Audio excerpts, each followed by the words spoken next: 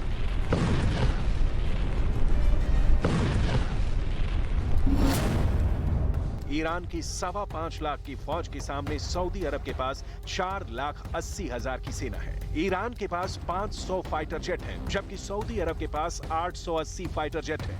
Iran के पास 398 छोटे बड़े पानी के जहाज और फास्ट बोट हैं, जबकि सऊदी अरब के पास 55 जहाजों की ही नेवी है। ईरान के पास 3,700 टैंक हैं, सऊदी अरब के पास 1,000 ही टैंक हैं, लेकिन दोनों के बीच समंदर भी है, जिसे दुनिया पर्शियन गल्फ या स्ट्रेट ऑफ हार्मूज के नाम से जानती है। ये वो गलियारा है जहां अक्सर ईरान अमेरिका के बड़े बड़े जंगी जहाजों को भी डराने की कोशिश करता रहा है। सऊदी अरब की फौज को खासकर उसकी एयरफोर्स ईरान के मुकाबले बहुत ज्यादा आधुनिक है। ईरान इस वक्त भी 45 वर्ष पुराने फाइटर जेट इस्तेमाल कर रहा है, जबकि सऊदी अरब के पास लेटेस्ट जनरेशन के फाइटर जेट हैं, जो उसे लगातार अमेरिका से मिलते रहे। बावजूद इसके सऊदी अरब को लेकर अमेरिका का हौसला भी डगमगाया हुआ है। ईरान अपने इलाके में एक बड़ी पावर बन चुका है। सबसे बड़ी बात है कि इस वक्त ईरान यूक्रेन युद्ध में रूस की बड़ी मदद कर रहा है। और दुनिया की इक्वेशन बताती है कि पश्चिम एशिया में अगर युद्ध हुआ तो ईरान की मदद रूस करेगा, इसमें कोई शक नहीं होना चाहिए। वहीं सऊदी अरब की मदद अमेरिका करेगा, इसमें भी कोई संदेह नहीं। तो एक तरह से यूक्रेन के बाद पश्चिम एशिया अमेरिका और रूस की सबसे बड़ी टक्कर का एक और मैदान बन जाएगा।